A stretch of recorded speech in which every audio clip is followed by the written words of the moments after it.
So what I found is that in the design process, try and stick as close as you can to the universal elements of beauty as opposed to the stylish or faddish elements of beauty. You are listening to the Property Developer Podcast, your home for tips, ideas, and inspiration to help take your developing to the next level. Now here's your host, Justin Getty. Hello and welcome to episode 34 of the show. Thanks for joining me. I trust you're well and your projects are moving along nicely. I am well and have just returned from a short trip to the US. And while I was there, I caught up with architect turned property developer Kirk Miller in San Francisco. It was very interesting to speak with another North American developer and hear how things are done in that market. Before we get to that discussion, here's a quick update on what I've been up to. We have lodged our application with the State Planning Tribunal, called VCAT, for a review of the Council's decision to refuse to give us a planning permit. Our hearing date is set down for November, so I've been working on putting a team in place to represent us at the hearing. It is going to be a costly exercise as we need legal representation in the court, and then a number of expert witnesses will need to review our plans and provide advice on whether anything needs changing, plus the daily costs of the court hearing which we pay. I remain optimistic we will get a good result in a tribunal where our application will be assessed on its planning merits. We've just also settled on the two properties that we purchased for the project. One of them is leased, so I'll continue renting out the place, and the other property requires tenants, so I'm working with a local agent to get it leased. I'm also turning my attention to putting another project together and would like to have that done by the end of the year. And I'm currently pondering whether to offer some mentoring services to wannabe developers out there. So plenty of good stuff keeping me busy. Okay, on to today's guest, trained architect turned property developer Kirk Miller. Kirk started off his developing career in California before taking on some projects in Canada. Kirk brings an interesting perspective to the table because of his design background, and also due to the challenges of developing in a place like San Francisco, which presents physical constraints as well as social ones. In this discussion, we cover the key lessons that Kirk has learnt in his career, the power of timeless design, and how development works in the North American markets. I'm sure you'll enjoy this discussion with Kirk, and I started off by asking him what food he would eat until he was sick. Chocolate. Any particular type of chocolate? Used to be milk, but now it's dark. From any particular kind of region? Do you have a particular cocoa content that you like to achieve? Pure. Really? 100%? 98. 98. I think it gets pretty hard to get 100% chocolate these days. Now, Kirk, we're here to talk about property developing, and you're a North American property developer, it would be fair to say? Yes, let's say Californian and Canadian. Well, you're our second North American guest on the show, so it's great to have you. Thank you. Can you give us a bit of a background on some of the projects that you've done? Primarily high-rise, low-density, luxury condominiums. Cut my teeth on Russian Hill in San Francisco. And one of those configurations would be a concrete podium with 3 or 4 stories of wood frame above it.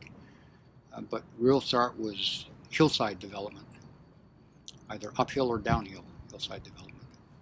Well, we're here in San Francisco and it's pretty much uphill and downhill everywhere. Correct. So that is pretty standard construction, I would have thought. Increases the cost. Well, I do know that building on a slope does increase costs because my last project had a slight slope, but certainly nothing like San Francisco. And so can you just share a little bit more about how you got into property developing? So you're an architect by trade? Training and profession. Well, I realized when I was in architecture school, and I happened to go to a very, very good school, that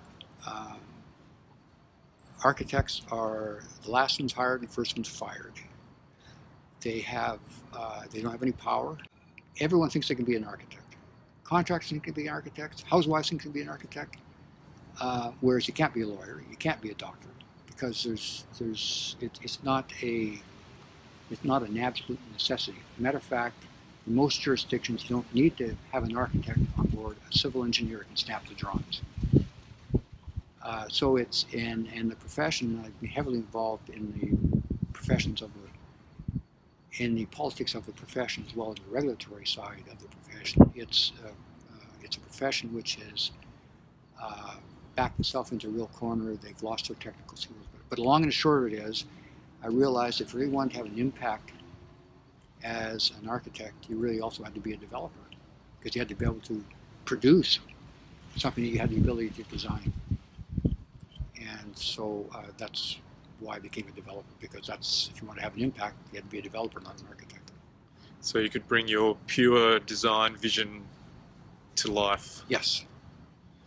Because I find that with some designers that they have a view in their mind about a pure design that they might put together, but that may not fit in with what the developer needs to produce in order to so when you said be successful. pure vision, my hackles went up a little bit, because no, you don't want something that's pure.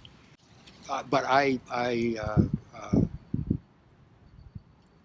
will always be proud to call myself an architect, because architects are supposed to be problem solvers and supposed to be master builders. Well, problem solving, I think, is perhaps the number one skill that property developers need to have. Yes, absolutely.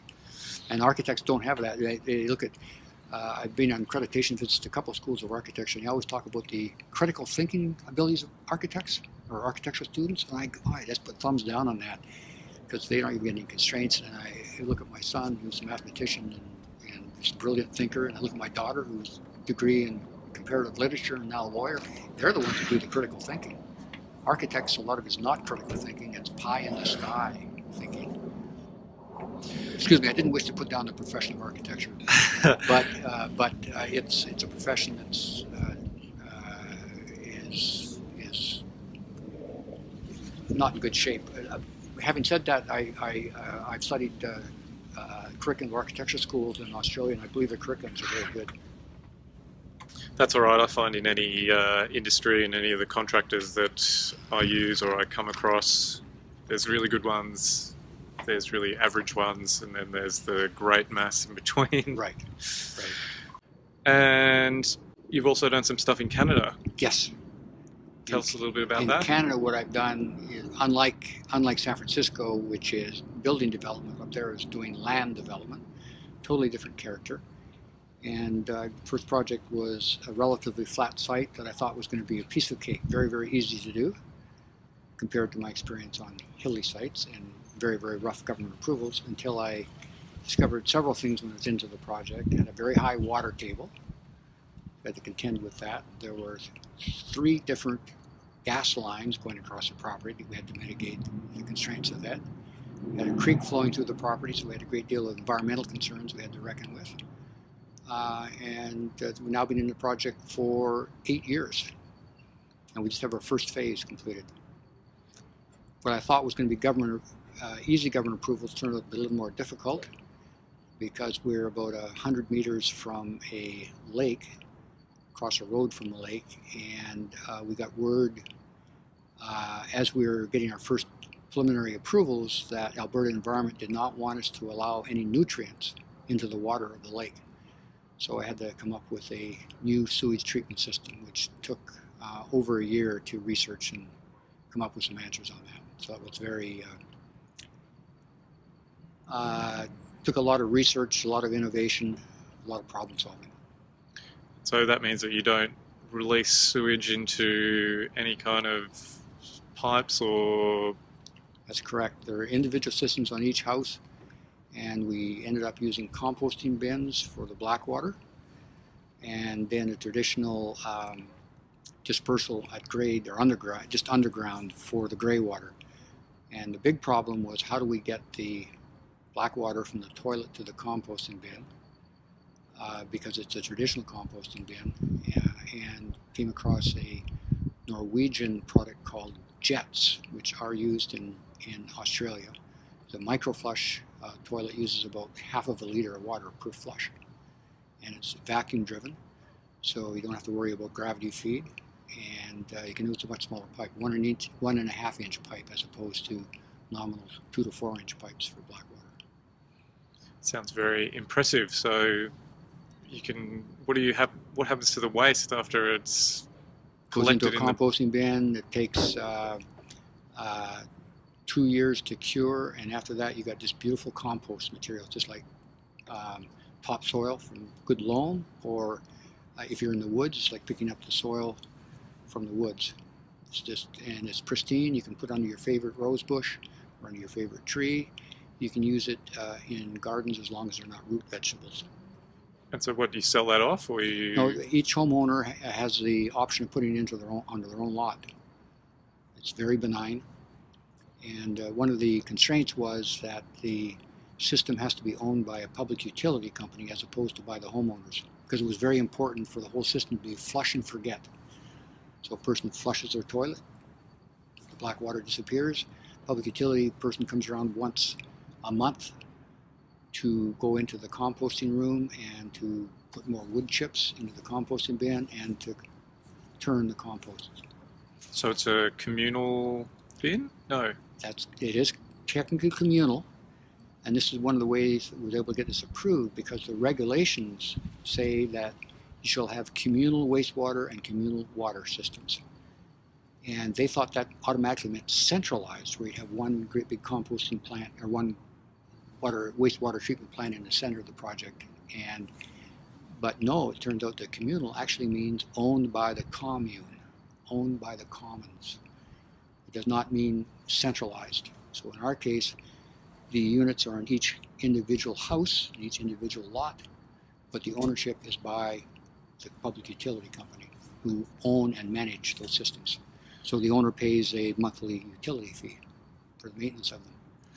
I love it when a property developer comes up with a solution to a problem that sort of is a little bit outside the scope of what was originally expected. Outside the box. Yeah. And tell us about some of the challenges that you face developing property in the North American markets. In San Francisco market is one of the things I learned. The first three rules of real estate: location, location, location. Well, the second three rules that are equally important is timing, timing, and timing. It doesn't matter how good the location is if the market's not there.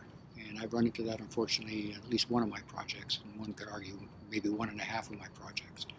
Fantastic location, fantastic product, but market wasn't there. San Francisco hasn't had a down market in some time now, but back in the day, it used to be cyclical like most other places. So that's something with the long lead time you have in projects, you don't know whether you're going to keep that good market or whether the market's going to go bad when you're halfway through construction. And what did you learn from that? What I learned from that is that there's a great deal of uncertainty in real estate development. Because I hit some of when the market was great, and then you just take orders, sell the units, and if the market's bad, then it can be very, very difficult. Like first major project was just after the Iran-Contra. Excuse me, that's not Iran-Contra. It's the Iran where they took the hostages and gasoline prices skyrocketed, and interest rates went up. And that first project, we were saved by the fact that we had a low interest rate construction loan for a fixed term, and that got us through almost the first year of our absorption period. But after that, our interest rate went to 22%. So, and we were living in the upper unit, the penthouse units. That was part of the deal we got, and my equity partners got a couple of units. Every night when I went to bed at night and flicked the light off, it was $1,000 of interest out the window. Profit gone. So it's tough to plan, although savvy investors and really savvy people, they sort of look at the trends in the marketplace and they try and predict that the next downturn is going to come within 9 months or within a year or whatever. And if one is fortunate enough to be able to see that and it's predictable, then you could hold off on construction until things have bottomed out and we're starting to go up, as opposed to be close to the peak and starting to go down. Any other things that you learned from those sort of difficult projects or that difficult time? As I mentioned in our warm-up to this conversation, is I like to look at sites that take some innovation in the design and the construction methodology, because I find a lot of real estate development is just a finance game, and that the developer knows how to finance, but they hire good consultants in the form of architects and engineers and construction companies, and their innovation occurs on the financing side. my innovation has occurred primarily on the problem-solving side during the design and construction, with the exception of one project where we had a heck of a time getting it financed because the market was bad at that time and we hit it just right. But we could not get a site construction loan, so we had to go to a state sponsored type of financing called Mello Roos, which is that you are allowed, when you do your subdivision, you can place a bond against a property tax that's levied, a supplemental property tax that underwrites the bonds, and then you can use that bond money to put in your infrastructure. So that was one form of innovating finance they had to use. So when you talk about finance being a risk, can you talk a little bit more about that? Because you said your architects and your consultants can help mitigate that, because that's not something that I'm familiar with. No, what I was trying to refer to there is that a lot of development does not take much innovation on the design or construction side. It takes innovation on the financing side. So that's why you see a lot of people with MBAs, as opposed to engineering degrees or architectural degrees or construction background, going into real estate development, because it's more of a numbers game and how you arrange the financing to make it work. And we're talking about bigger projects here, I'm guessing, or does that apply to smaller projects too? Question of how you define bigger projects, but yes, they would be more enticed by the bigger projects because it takes just as much effort to do a small project as a big project, and you just have to add zeros on it if it's bigger, and so therefore there's more money to be made or lost. So, and can you just talk me through some of the innovation around financing that you've witnessed over the years? Well, again, I would say that my strong suit has not been financing. It's been on the innovation side, but I did mention one to you, and then of course you mentioned mezzanine financing to me. Had to use that. We have a construction loan, and it runs out. And if you're doing condominiums development, of course, you can't take out long-term finance, so then you are forced to go to mezzanine financing, which is always a bit more expensive money. And then you have to have it arranged properly so that how much of the sales proceeds are going to go to reducing that mezzanine debt. A lot of banks will look at, they want every dollar that they can get out of it, whereas a more reasonable bank, they'll take 80%, and you, the developer, can keep 20%. So that's a question too of your financial strength as a developer, so that the bank knows that there's something more behind it than just the real estate. And tell me, how does it work over here when you're looking at doing a project? Because in Australia you have to have pre-sales.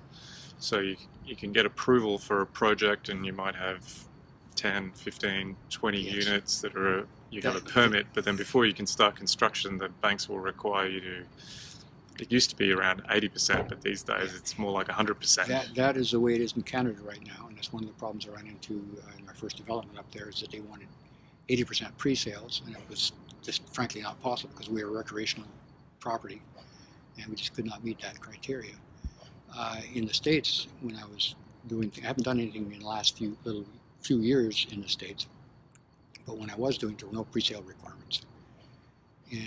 But having looked at that in any event, just to reduce the risk and lower the cost of financing, what I discovered was that most buyers, they can't visualize what they're getting from looking at a set of plans, and even a three-dimensional model, they still have trouble realizing what it looks like. So I have seen many projects where you'll put up full-size models, by way of example, so people can actually go in and look at it.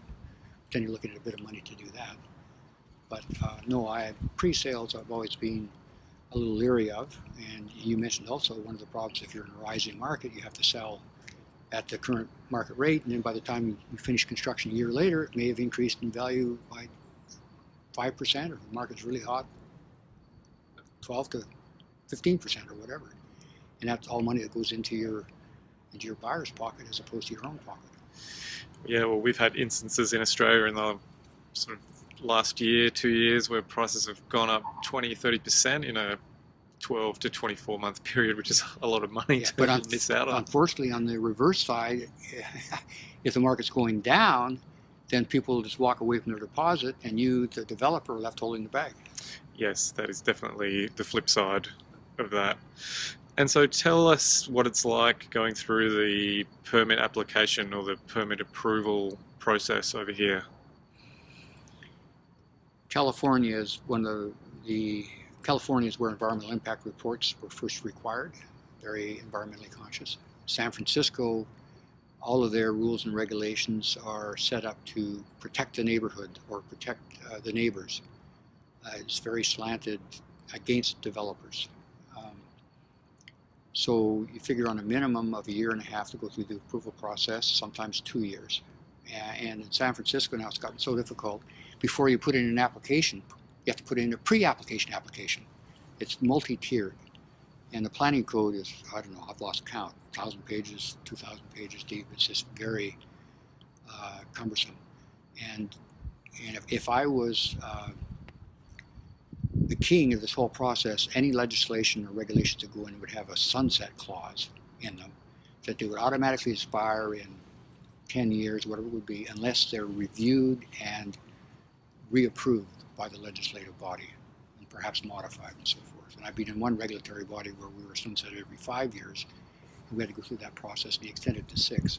But it was a very worthwhile process because we had to look at the whole process and procedures, which planning regulators and building code regulators are not subject to. Regulations just keep piling up. So it is a very arduous process. What I've learned is that you want to be totally transparent, because if you're not transparent, then word gets out, it's a small world, and it'll come back to bite you in the butt. And so even some things that aren't very pleasant, better to be transparent about them and go to the potential opposition and talk with them, find out what their concerns are, and try and mitigate their concerns. Some concerns aren't mitigatable, like lack of parking or more traffic, but most regulators and politicians are realizing that, well, if you want to live in the city, that's what you get. Get more density, get fewer parking places, you get more traffic. Yeah, I feel Australia, or particularly the Melbourne market, is heading down that path where it's getting harder and harder to get permits. It's become more and more complicated over time. Well, and the other thing too I've discovered, and this is it's a personal preference, but I think this is also widely held, that there are 2 types of beauty in the world. There's beauty of the day, or fashion of the day, or beauty in the eyes of the beholder. And that changes from time to time, season to season, decade to decade. But there are also universal rules of beauty, and they are multicultural, multinational, and are steadfast rules that have developed over the years. You know, like symmetry is something that is beautiful. And so what I found is that in the design process, try and stick as close as you can to the universal elements of beauty as opposed to the stylish or faddish elements of beauty. Because you can look at buildings, and a lot of them you can identify when they were done just by the fad that they are. And some of those fads are discredited in a little while, and you've got a building there that's not worthy of really being there. So, and then also from a marketing point of view, if you're doing something that's faddish or stylish, you're going to capture some of the market who believe in that. But you're going to turn off some of the other parts of the market, whereas you have something that's universal beauty, you got a higher shot of people looking at it and saying, I like that. I can't articulate exactly why, but then a trained eye will look at that and they'll give off the reasons for it. Well, if it's a multi-story building, it's got a base, it's got a body, and it's got a capital, which are universal rules of design that goes back generations. Or the symmetrical, or if it's asymmetrical, it's got a balance to it. And fenestration, there's a sense of order to it. Or there's harmony, there's rhythm, and there's melody, sort of like music. Makes good architecture. And therefore, particularly someplace like Melbourne, which is getting grown up, it's not just the individual architecture of a building you look at. You have to look at the block as a whole or the neighborhood as a whole and start looking at urban design. And oftentimes architecture and urban design can be in conflict, but they should not be. They should be some continuity there. It took me a long time to understand why so many architects, when they have a commission to renovate a building or to put in a new building on the block, that they do something that's totally out of character with the rest of the block. And I was discussing this with a renowned architect. He said, well, it's so much easier to put up a steel and glass building than it is to do something that's contextual and yet contemporary.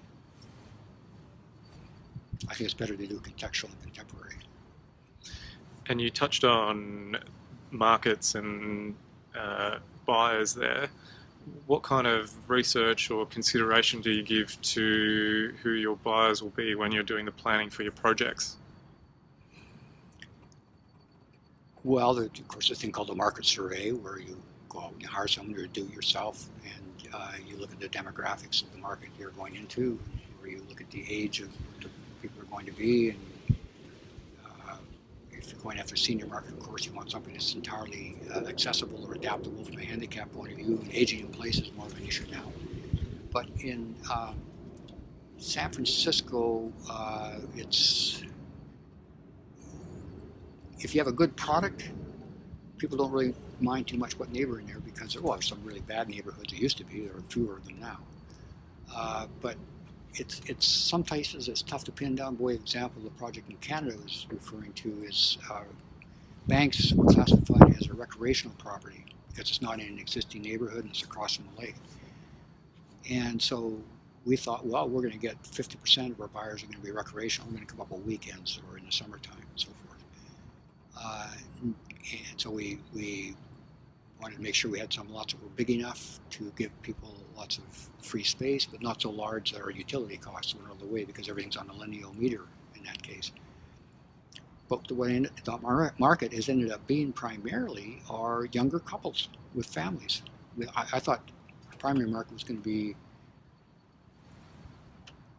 people who were in their 40s or so, and maybe it was their second or third house, and they flipped and raised equity and so forth. And so, no, most of them are second buyers with kids who are ranging from 3 to 10 years in age. So we did the market research there, but it didn't turn out to be correct. We're not suffering as a result of it because we have a good product. So to answer that question, I think probably where that's a little more appropriate would be in suburban developments, where there's a lot more variety of the type of products that go up and the cost that's going to be associated with those products. So they look at the demographics and the income levels of various people. So then they say, okay, we're going to go after first-time home buyers, and houses have to be this size, not any bigger, because the cost goes up. So they do a lot more of the market research you're talking about. I would think it's something like that. In the city, it's much less of an issue. And what role do real estate agents play in selling here? In selling, well, very, very much so. But I was also going to say, when you mentioned that, is you also want to have good real estate brokers involved during the design process, because in many respects, they know a lot more about design than architects do. Floor plans, by way of example. Yeah. So I always try to get brokers involved very, very early on in the process. And yes, with regard to sales in the competitive marketplace, I've had some bad ones and got rid of them as soon as I could. And you look for the ones with a good track record, who know the neighborhood and the demographics of the market you're after. So yes, I'd say a real estate broker is an essential part of the team. On the other hand, me being an architect as well, I see that the commissions that real estate brokers get, they end up making more money than the architect does on these projects. They don't take any risk, no liability. So, and one hand, I say, well, my gosh, so if you have a project that's large enough, better to have your in-house salespeople and cooperate with buying brokers, so that you don't turn off the buying brokers. You can offer them a little more than the 50-50 split they would normally get, and you don't have to pay as much on your own end because it's handled in-house. So can you just walk me through that, because that doesn't sound like how it's done in Melbourne or in Australia.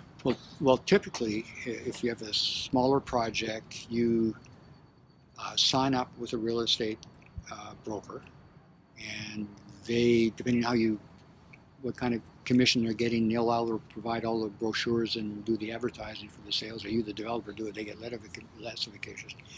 And then typically that commission is split 50-50 between your broker who's doing the selling and the buyer's broker. They split the commission typically 50-50. And in San Francisco, that's traditionally been 6%. That's a big whop. 6% of the sale price. Yeah, 6% of the sales price. An Okay. architect lucky to get 6% of the, of the construction cost, which is half of what the sales price is, rule of thumb. So yeah, I would encourage every developer to also become a real estate broker. So you have the license, and then you have the option of doing your sales yourself or someone under your supervision, and you can cut your costs down quite a bit. Same thing with being a builder. I'd be a builder too next go around, because a contractor takes anywhere from 10 to 15% off the top. Keep it in your own pocket by being your own contractor. Yeah, Vertically, integrate vertically. Yeah, that's definitely an ideal structure for a complete developer. Well, in Australia, the builder takes on a lot of the responsibility, actually, and a lot of the liability for the building. Yes, oh yes, they take liability here also. But that does not mean the developer is removing that liability. In California, the architect that signs those drawings has unlimited liability. They can't be protected by a corporate shield. Contractor can be protected by a corporate shield. A developer can be protected by a corporate shield. So one of the rules there is if you're doing any good-sized project, you form a separate corporation for each development. Well, that's interesting because in Melbourne, the developer doesn't carry a significant deal of risk on the construction, actually, once it's done, providing that it's been built to specification, which gets signed off by an engineer. So once it's built and sold, the developer actually doesn't have any responsibility anymore. Yeah, in Canada that's largely the case, not in the States. They can go, but there again, the developer can have a corporate shell to protect himself. The design professionals cannot. And so how do you generally structure your projects and the deals that you put together? Do you bring in equity partners or Yes. finance investors? How does it sort of, Yes, what's the sort of common approach here? Two common approaches are to form a limited partnership where you as the developer are the general partner and you have sole management authority, and the investors are silent partners, limited partners, and their liability is limited to the cash that they have in the deal. As a general partner, you get unlimited liability. The other one is to form a corporation, and then you have shareholders in it, and you have a development agreement and a management agreement, so you as a developer end up calling all the shots. And then depending on who the investors are, some of them may have, depending on how you structure it, if the developer has no money in it or very little money in it, the investors may have the ultimate say on big decisions. But if it's structured properly, they'll look upon you as a developer having the expertise, and it will take a lot for them to override any recommendation you as a developer are making. And so when you say they take shares, does that mean they just put in capital and then get a split of all the profit, or is that Well, money put in as... That's again the way you structure the whole thing. My deals, what typically do is give the investors a preferential return. They get X percent per year, simple interest, before there's any distribution of profit above that. So the idea there is that the developer can't make a big profit at the expense of the investors. They will get their capital back, they'll get a preferential return back, and the developer is getting a fee, a development fee. But the developer doesn't get any share of the profit until such time as the investors get their preferential return. And then after that you have a split. It's usually structured in such a way that developers get their preferential return, and then after that the developer gets a big chunk of the profit until he catches up with the investors, and then there's a split after that. And what would that split be? So is that on the net profit or the gross profit, something profit, like that? Net profit. And what would that be? Take all your expenses out first. What sort of percentage are we talking about, the split there? Well, with some projects used to be 50-50, and it's a question of what the preferential return for the investors is. Things have gotten much more difficult now, and financiers have gotten much more savvy. So that's a bit of a variable. One of the variables there too is how much of the fee is the developer getting out of it. Some developers are also builders. They take a lower fee and they get a higher share of the profits.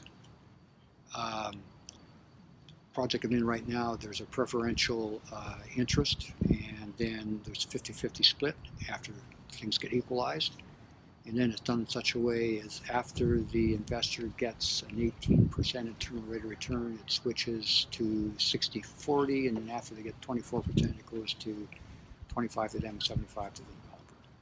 So for boom times, both parties make out like good. If it takes a long time to go through the process, and there's a lot of investor money in as opposed to construction loans, then the preferential return can make it very difficult for the developer to make any profit at the end of the day. So that's a really a couple of variables in there to really get into the calculus there. There's many variables in Yes. developing code. Yes. Absolutely. And tell me, what do you think you've learnt about yourself along the way?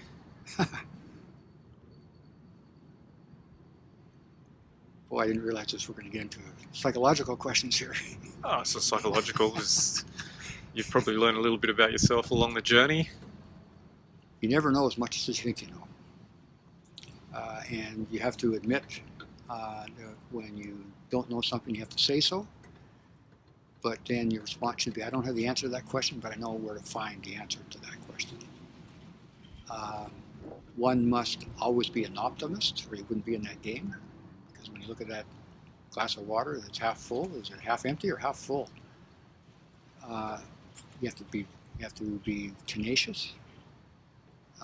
You can never give up. To lose some sleep along the way. But you have to get up and fight, and you have to be resilient, and you have to be a real problem solver, and you have to listen to people. Not to just what they're saying, but you have to read their body language. You got to understand what they aren't telling you, but what they mean. So you have to become a reader of people and a reader of situations. You have to learn how to be a diplomat. You have to learn how to be a politician, because so many of the decisions are political in nature as opposed to legal in nature. And I'm in one situation now where the law is all on my side, but I'm fighting the bureaucracy, and that's a tough one to overcome. So, have I answered that question or given you enough? Yeah, I think so. So if you could go back to the start of your career with the knowledge that you've got now, what things would you tell yourself, or what would you do differently?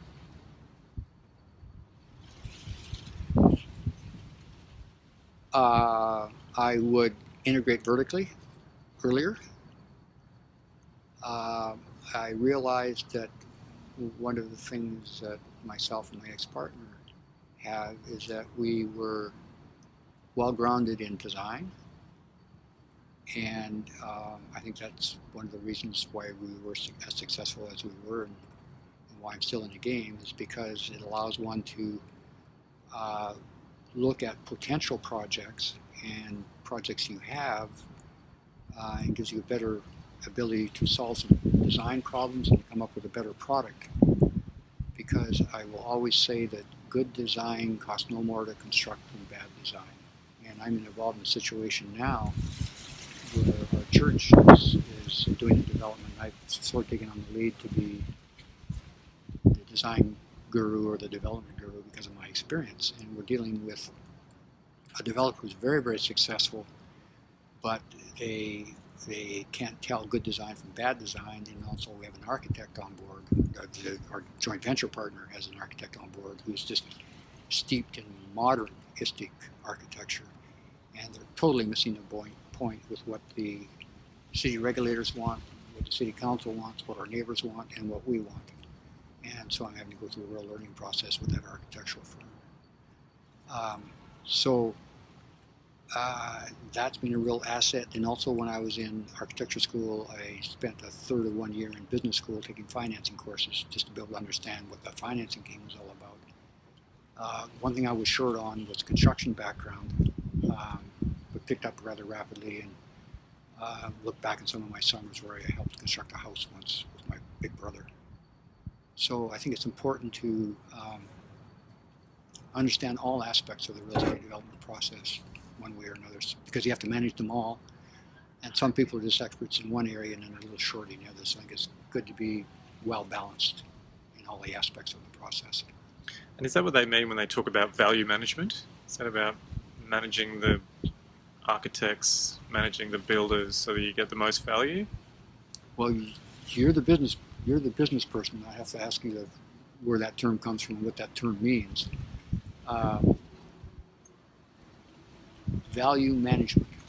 I guess that would probably be a good definition you just gave, is you know enough. See, a lot of managers come up through a specialty and then they take on the whole organization and then they have to learn those other parts, but they've got the skills to be able to tell the good from the bad. But I think you've articulated it well. You have to know enough about design, you have to know enough about construction, you have to know enough about finance, you have to know enough about marketing, enough about government approvals to be able to manage each of those and to know enough about it. By way of example, I can see something from a legal point of view better than some attorneys can, because they're so looking at the law that they can't see the trees because they're so far into the forest. Whereas someone with a broader background, like a real estate developer who's doing many different situations, can sometimes identify a legal problem before the attorneys can, or a solution to the legal problem. So tell us, with all your experience, what one tip would you give a developer out there to help them take their developing to the next level?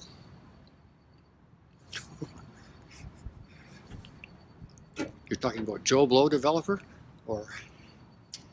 No, someone that takes developing seriously, would consider themselves a professional. I would think that word you just used, professional, is one thing. I'm dealing with a potential client where I'd be playing the role of master architect and development manager, where what I've discovered, and he's not a developer per se, but he wants to become one. He has some ethical issues. So I think it's very important as a developer to have ethics, have a good moral compass, because that's to counteract a reputation that a lot of that development as a class has, is that they're just money grabbers and they'll do anything they can to get that bottom dollar. And I think the attitude should be more that we're up to put up a quality product that respects the neighborhood, respects the environment, is done tastefully, and that if obviously you have to have it penciled out when you start, but that if you do a good project, I like to think you'll make more money than if you do a bad project. So I think integrity, professionalism, honesty, transparency,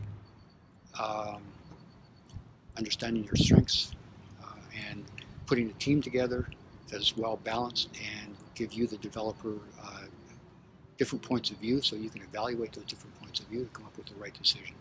You don't want a bunch of yes people or yes men around you.